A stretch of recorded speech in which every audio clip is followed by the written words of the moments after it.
morning students.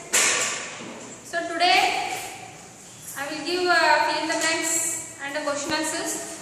So write down that, take your textbooks and write down fill in the blanks and mark the question answers.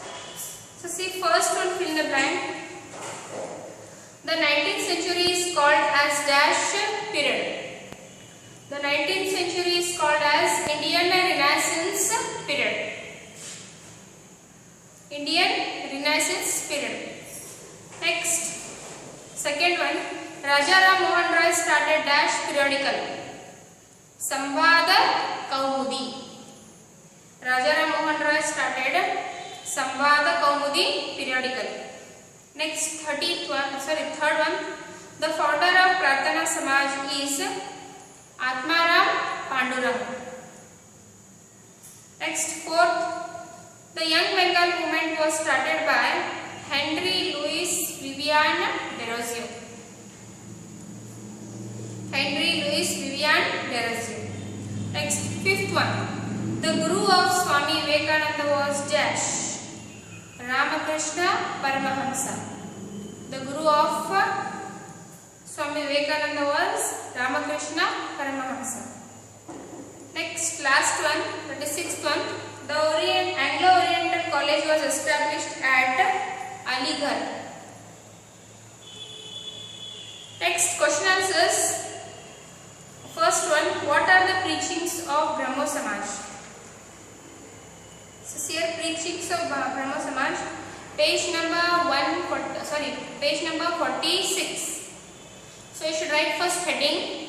The preaching of Brahmo Samaj are, you should write, and page number 46, they have given C points, 5 points. First, second, third, fourth point you have to write. Fifth point, you can write up till advocated these principles. Brahmo Samaj declared that one can take good things from anywhere. It was declared that Upanishads and Vedas also advocated these principles. Otherwise, if you want to write fifth point full, you can make there only 2 points. Understood? You can make 6, 7 points. You can cut it and make 2 points, and you can write 6 to 7 points. Next, second one, discuss the declaration of Dayananda Saraswati's back to Vedas. See here, page number 48. Page number 48. So here they have asked the question, Dayananda Saraswati said, back to Vedas. So he declared that. So what it is and what does it mean? So you should write, see here.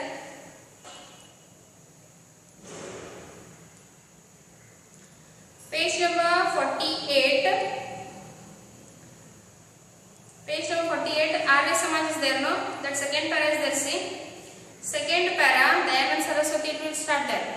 So second para, you should write 7th line. Second para, 7th line. There it is there, see. He outlined his ideas. It is there, no? Instead of writing he, you should write Dayananda Saraswati outlined his ideas in a book titled Satyartha Prakasha. He realized that the remedies to the various maladies means problems or evils of India are present in Vedas. Hence he declared back to Vedas. He was more of a Renaissance person than a Reformation person. He opened the head office of Arya Samaj in Lahore.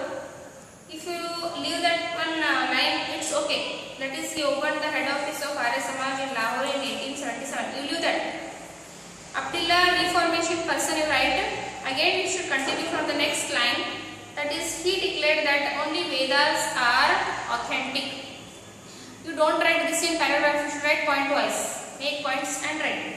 And in the points here, in the aims of Arya Samaj, from that one more point you have to write. Sixth one.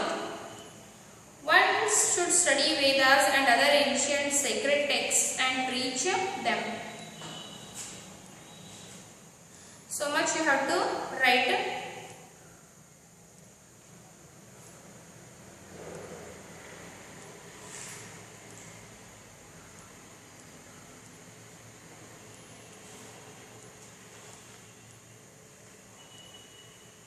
That much you can write. And again here Shuddhi movement they have given in a box here. There you should write from starting C. The existence of caste and superstitions had pushed people towards other religion. In this critical juncture, Dayanand Saraswati reinterpreted Vedas and advocated gender equality and caste equality in order to integrate Hindu society. Up till there, you make point wise and write. Next question, third one.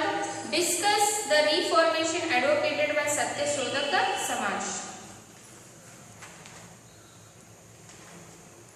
So what all are Satya Shodhak Samaj tells, means what are the aspects or aims or features of Satya Shodhak Samaj. In that page number 50, see first paragraph. Satya Shodhak Samaj was established in 1873 to provide equal rights to non-Brahmin class and women. See Satya Shodhak Samaj first para, in that only below 3 lines are there, no, that you should write. That you should make one point and write. Next para, in order to build a philosophical base for the movement, he wrote books like Gulamagiri and Shetkar-e Sudha, Cultivator Whip Cord. That you can make one point and write. Next you can write. He opened schools for Shudras and girls. Again next point, Phule who belonged to Mali caste allowed people from all castes including untouchables to draw water from his well. There, that much you can write. Again next point, Savitribai Phule joined hands with him in his endeavour. They established hostel for girls. That much you can write. Again continue next point. The work of Phule is important in the direction of establishing society based on equality. Again next point, Ambedkar is one of the important people who were inspired by the work of this couple. So make points and write up till here. Next, fourth one, discuss the aims of Aligarh movement. So here, aims of Aligarh movement, page number 51.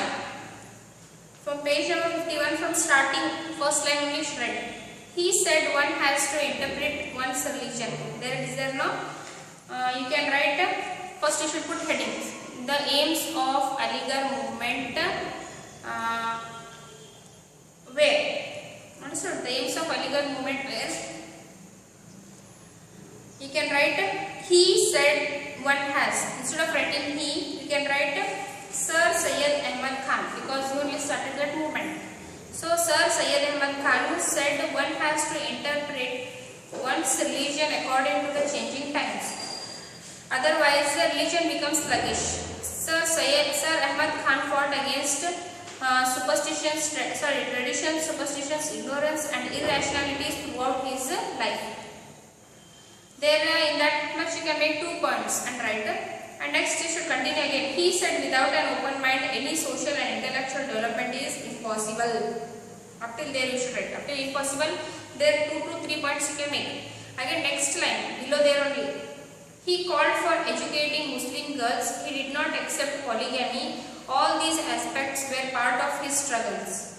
In order to implement his ideals into practice, he founded Mohammedan Anglo-Oriental College in Aligarh in 1875. Up till there.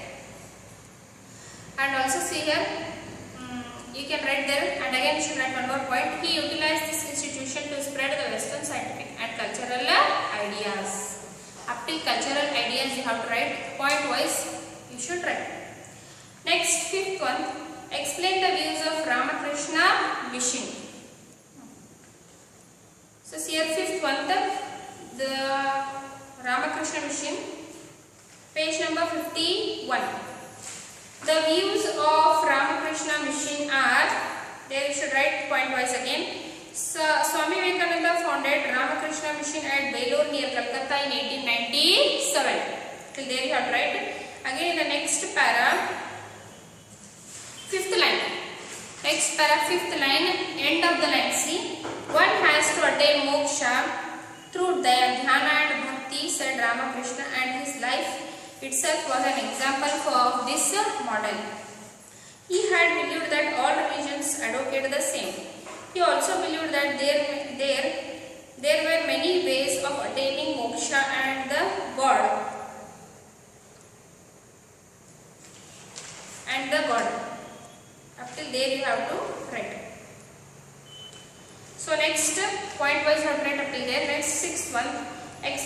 Swami Vivekananda was a source of inspiration for youngsters. See a sixth one, page number 52. Page number 52. In that, you should write first heading Swami Vivekananda. Don't write heading, start directly. Last I will tell you to write it. Here Swami Vivekananda worked to establish a casteless society as he could see. See, there only it is there. Page number 52.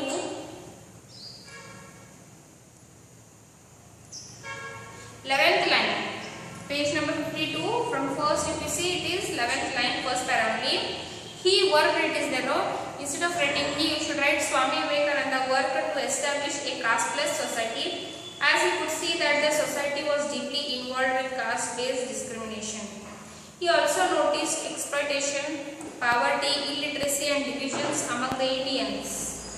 Vivekananda believed that people should be educated first and then they themselves seek reformation. He wanted legal institutions to implement appropriate rules to support reformation. He also wanted people to stop following the Western ideals blindly. He believed it is the duty of the religion to provide light. Without this, religion itself is of no use, declared Vivekananda. No, you can write up till only religion itself is of no use. Till there you write point wise you should write up till there. Again you should write there leave little bit and start again in that line only. See, the one who responds to the poor is Mahatma and the one who doesn't is Duratma. Up till there you write. Next again then next para is there below. The Westerners could understand the cultural richness of India with the help of the speech delivered by Swami Vivekananda at Chicago in World Religious Congress in 1893. Up till there you should write 1893. Next, one more point. See last para, that para only last 2 lines. Last 2 to 3 lines. Last 3 lines. See, his thoughts provided impetus to freedom struggle and he asserted that freedom includes social equality also. That much if you finish. After that, again last make a para and write. In this way, Swami Vivekananda was a source of inspiration for youngsters. So much you write. Next 7th one. What were the reformation activities of Annie Besant? So see reformation activities of Annie Besant. The reformation activities of Annie Besant were, you should start from page number 53, second para, 5th line. Second para, 5th line, end of that line. See, she had more knowledge. It is there, no? Instead of writing she, make points and write. Annie Besant had more knowledge in Vedanta philosophy. Again, next point. She advocated that Indian culture is far more superior to the Western culture, which is based on materialism. Again, next. This movement was the reformation movement of Hinduism. She also did a comparative study of Hinduism and Buddhism. So make points and write till there, and again afterwards continue in the next para only. Translating Bhagavad Gita to English is one of the major achievement of her. Again continue next point. She was called as Shweta Saraswati. Again next point. She wanted education for all. She opened schools. She started Central Hindu Banaras College in 1898. Till there you write. Again continue. Leave one line. One line is next line only ends here. She started 2 periodicals, New India and Commonwealth, to initiate discussion on current problems and social issues. Right? Again continue there only. She started Home Rule League in 1916 and initiated Home Rule movement in Madras region. After Madras region you write. And next again below third line is here. Below there only of that para, third line. Miss Annie Besant was active in the freedom struggle movement and became the first woman president of Indian National Congress. Up till there you have to write point wise. Next here, explain the contributions of Sri Narayana Dharma Paripalana Yogam. See page number 54. Page number 54. From starting you have to write Sri Narayana Dharma Paripalana Yogam. That starting is there in the first para. That one you should write. Sri Narayana Guru started Reformation movement in 1903.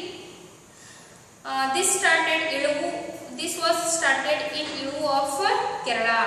After there you should write. Here they have asked their contributions, means what all he did. Understood? Or why he did it is not there. What all he did to fight. So there you have to write. See second para, seventh line. Second para, seventh line. Sri Narayana Guru started Dharma Paripalana Yoga movement. One caste, one religion and one God for human beings was the basic idea of Sri Narayana Guru. Education is the only path to achieve this, he declared. He built temples for the backward communities as they were denied entry into temples. Point wise you write. Again continue in the next para. Narayana Guru and his companions started Vaikom movement, a temple entry movement in 1924. Gandhiji and Periyar, the architect of self-respect movement, participated in this. The temple entry of Guruvayur temple was a major incident. Understood? Up till there you should write. See here one more thing. Vaikom movement they have given no. Vaikom spelling they have given no. Wrong they have given. V-I-A they have given. You should write V-A-I. V-A-I-C-O-M. Sorry, K-O-M. Next, ninth one. Make list of main aspects of Periyar movement. Ninth one, see here. The main aspects of Periyar movement were. You should write and you should make points and write. See page number 55, second para. Non-Brahmin movement took a new shape under the Justice Party. This became more radical self-respect movement led by E.V. Ramaswamy. Up till Ramaswamy should write. Sorry, E.V. Ramaswamy Naikar became a new force. Up till there should write. Again continue there only. Ramaswamy, who came out of Congress in 1925, started Self-Respect League in 1926. Up till there right. Again continue there only. So I am telling you point wise. He was called Periyar out of love by people. Periyar was born in Erode to a rich family. He believed that Congress is in favor of Varna system and started a new movement based on Dravid racial identity. He rejected the racial supremacy in the name Arya and Brahmana. After Brahmin you write. Again next line. Below there only. After Brahmana the next line is there no. He opposed Sanskrit language and literature. He also rejected Rama as the Vedic leader and accepted Ravana as the Dravidian leader. After leader you write. Again next you should continue. Leave 2 lines. After leader leave 2 lines. Third line see. He participated in temple entry movement held at Vaikom of Kerala. He became the president of Justice Party in 1939. He started an association called Dravida Kalgam. He also started Justice periodical. And stood up till there you write.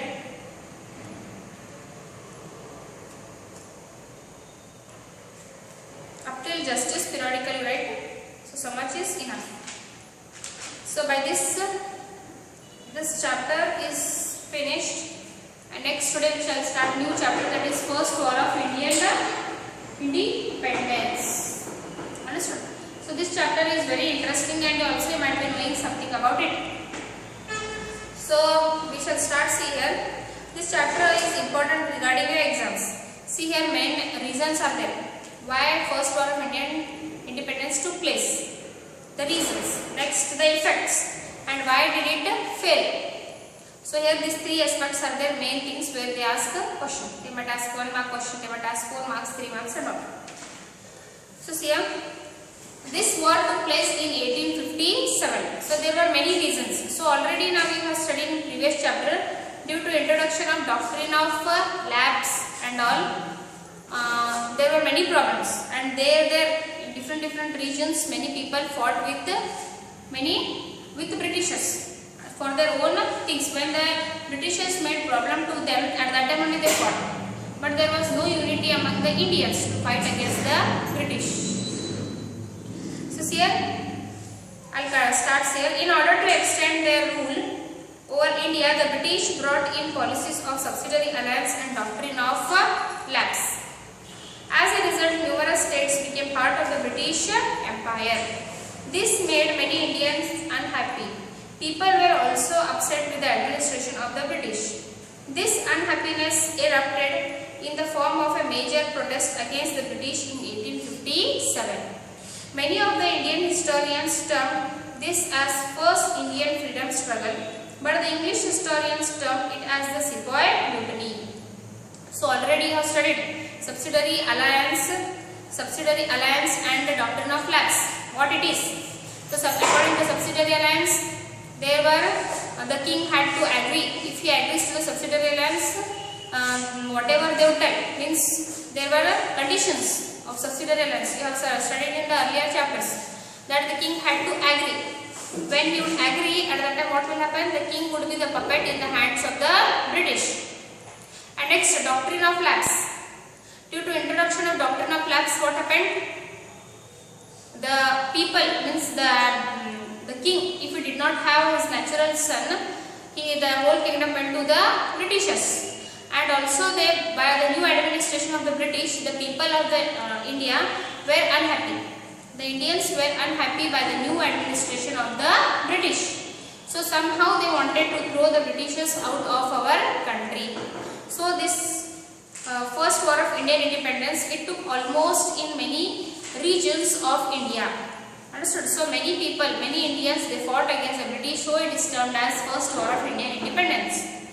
The Indians call it as first war of Indian independence, but the Britishers, the English historians call it as Sepoy Mutiny. Understood? Sepoy Mutiny means what? Revolt means what? Whatever the administration is going on, the people who raise voice against them, going against the authority, is called as mutiny or revolt. Understood? See, reasons for the first Indian freedom struggle. In that, first one is political reason. See, due to the introduction of doctrine of lapse implemented by the British, many Indian kings had to lose their kingdoms. As a result of this policy, Satara, Jaipur, Jhansi, Udaipur and many other states became part of the British Empire. Dalhousie abolished the kingship of Tanjore and Carnatic Nawabs. The British dethroned Mughal kings and many other kings. As a result, many soldiers dependent on these kings became unemployed. This became the main reason for the protest against the British. So here, Britishers, that is Dalhousie, when he introduced this doctrine of lapse in 1848, by this what happened? Many kings who did not have their son, they could not adopt any other son, so any other child, and that whole kingdom went to Britishers. And when that kingdom went to the Britishers, they administered those kingdoms. They started their laws, their rules, and those people who were employed in that kingdom, when the king was there, they were unhappy. Why? Because they were removed from their jobs and they became unemployed. Understood? So here see, by capturing these all places, here which all the places? Satara, Jaipur, Jhansi, Udaipur and many other states. He removed their kingship. Those kings were there, no? He took their kingship. Who? Dalhousie. And also those kings were dethroned. And so they were dethroned and the entire kingdom went to the British. So here, by this what happened? The people whoever were there in those region, they started protesting the Britishers. They wanted to fight against the Britishers. So this is political reason. Next is economic reason. See, due to the development of industrialization in England, the Indian handicrafts and industries diminished. Due to this industrialization in England, understood, the Britishers what they did? Here they forced the farmers to grow crops. Why? Because they wanted raw material for agriculture. Understood? They wanted raw material for agriculture. So the Indian farmers, they forced. Either they might face loss or any exploitation. They had to grow what the Britishers said. And the raw material was taken from India to England. Understood? To European countries. Why? Because their industries were there. In India, industries were not there. They manufactured it and again brought it back to the Indians. And that the Indians had to purchase those goods. Giving more money. Again that money went to the Britishers. So by this what happened? The Britishers, they earned a lot of wealth. And it was problem for the Indians. England, apart from being an industrialized country, became a workshop of industries. The artisans of India became unemployed. The weavers became the first victim as wool and cloth making industries suffered a lot. So here, this England, it was called as a as a part of industries, industrialized. It became the main place for industries. Understood? It became a workshop of industries. Which place? England. Because raw material was bought, it was manufactured in those all industries, and again it was taken to those countries, and again it was sold. By this what happened? The Indian handicrafts, the weavers, they all faced a lot of problems. Why? Because they had to leave their work.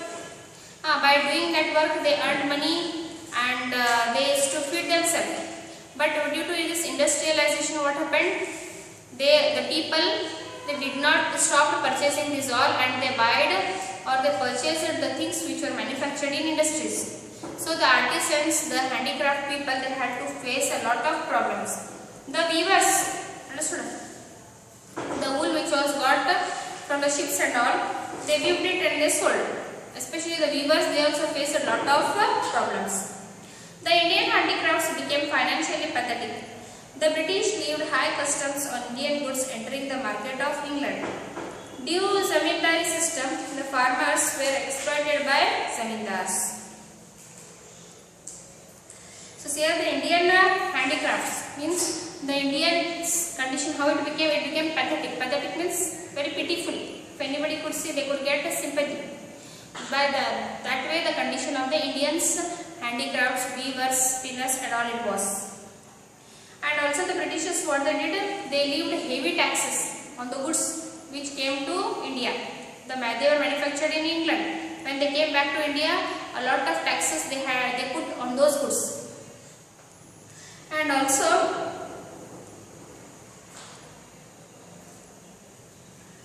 due zamindari system, the farmers were exploited by zamindars. Land tax collection rights awarded to talukdars were withdrawn. So see, zamindari system also, the zamindars also, they faced a lot of problems. Few zamindars were there who listened to the British, who did as the Britishers said. But few zamindars were there who did not agree as the Britishers said. So those zamindars, they had to face lot of problems. Understood?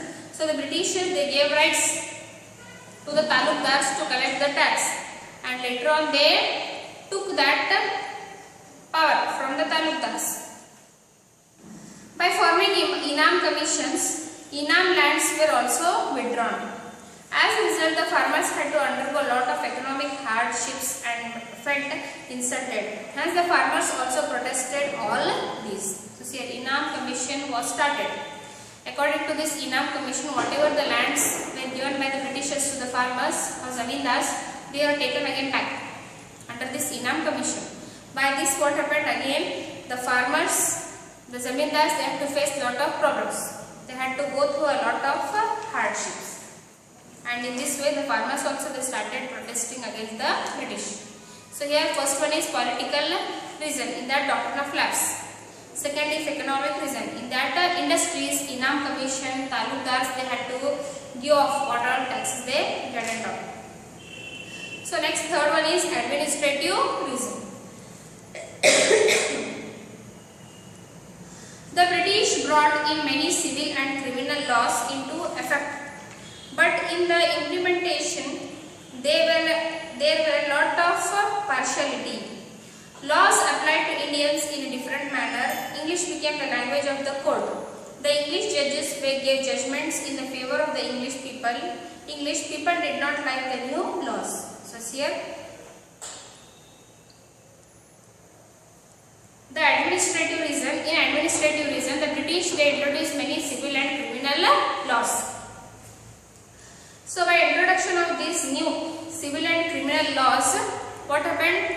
The English officers, they only were the judges. The Britishers only were the judges. The officers, the higher posts were given to the Britishers only.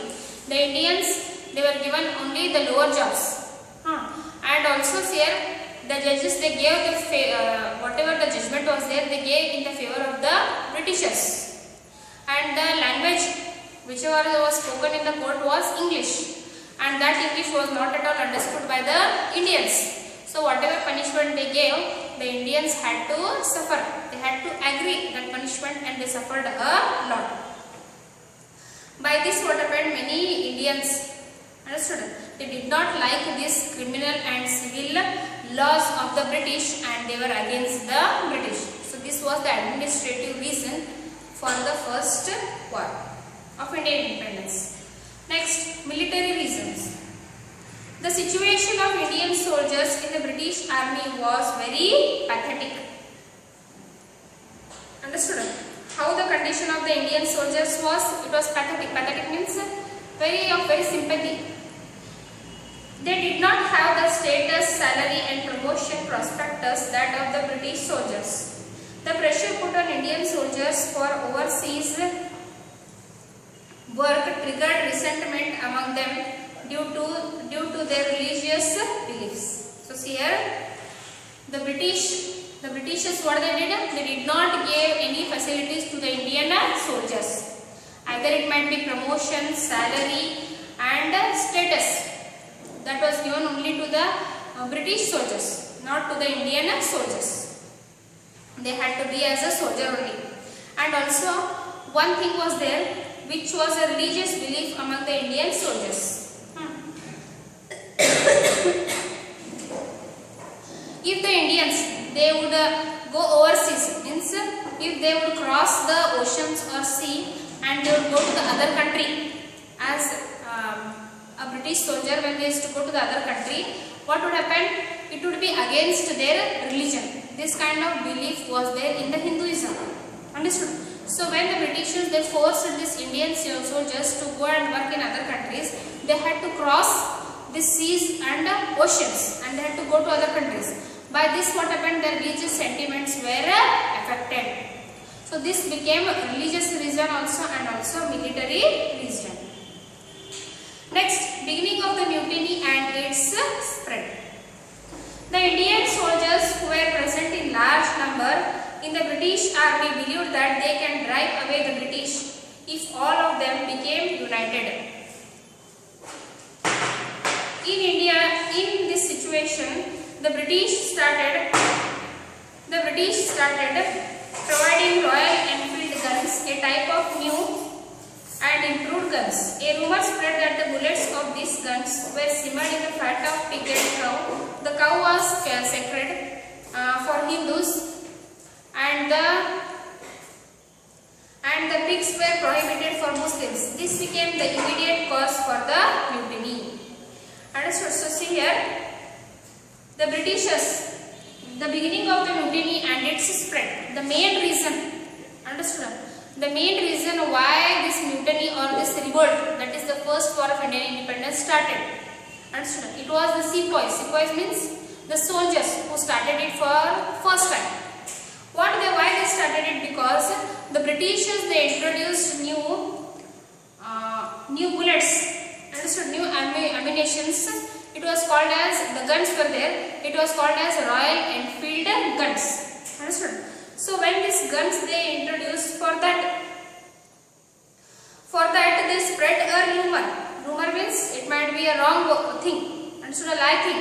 A rumor was spread that the bullet which should be inserted in that gun, you should first bite it with your mouth. The cover was there, first you should break it with your mouth and then you should insert that bullet in the gun. So that covering which was there, it was made up of the fat of cows and pigs. This kind of rumor was there. So that pig, it was prohibited animal in the Muslims. So the Muslims, the Muslim soldiers, they did not agree for that. And next, if it was simmered, it was covered with the fat of cow, at that time the Hindu soldiers, they did not agree for that. Why? Because it was a sacred animal in Hindus, cow. So in this way, the Hindus and the Muslim soldiers, they did not agree to do this work, that is to operate this Royal Enfield guns. At that time what happened, when the Britishers, they compulsorily they forced the Indians to do this thing, the people, the soldiers, they did not agree that. Why? Because it was against their religion and their customs. So here this became the main or the immediate cause for this mutiny. If they ask a 1 mark or 2 marks question, what was the immediate cause for the mutiny? That is the first war of Indian independence, means you should write this only. That is, the British introduced this Royal Enfield guns, and it was a type of new gun, and in that the bullets which were used were simmered, or that is covering was of the fat of pig and cow, and they had to remove it with their mouth. That covering should be removed with their mouth, and the Muslims and the Hindus were against it. So this became the immediate cause for the first war of Indian independence. So much you should write. See again, this rumor caused a lot of unrest in Barakpur military soldiers. In Barakpur military soldiers, when the soldiers were directed to load the bullets to the gun by chewing off a part of bullet, the soldiers refused to do it. So see, for the first time these guns were introduced in Barakpur military soldiers. Understood? Barakpur is the name of a place, and there the soldiers were there, the military soldiers were there. There only they introduced these guns, and they forced the soldiers to bite it with the mouth, and then the bullets they should put it in that guns. But the soldiers, they refused to do it. The soldiers of Barakpur revolted against the British officers. A soldier named Mangal Pandey shot dead a British officer. Mangal Pandey was arrested, and after a trial, he was hanged to death. Understood? So see here, when the Britishers, they started forcing the Indian soldiers to do that, the Indian soldiers, they did not agree. Understood? By this what happened, Mangal Pandey, a soldier, what he did among those people, the Barakpur military soldiers, in those whatever the Indian soldiers were there, among that Mangal Pandey was also a soldier.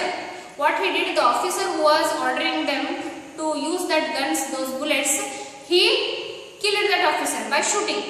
There only, immediately only. But why? Because he was forcing strongly the Indian soldiers to do that.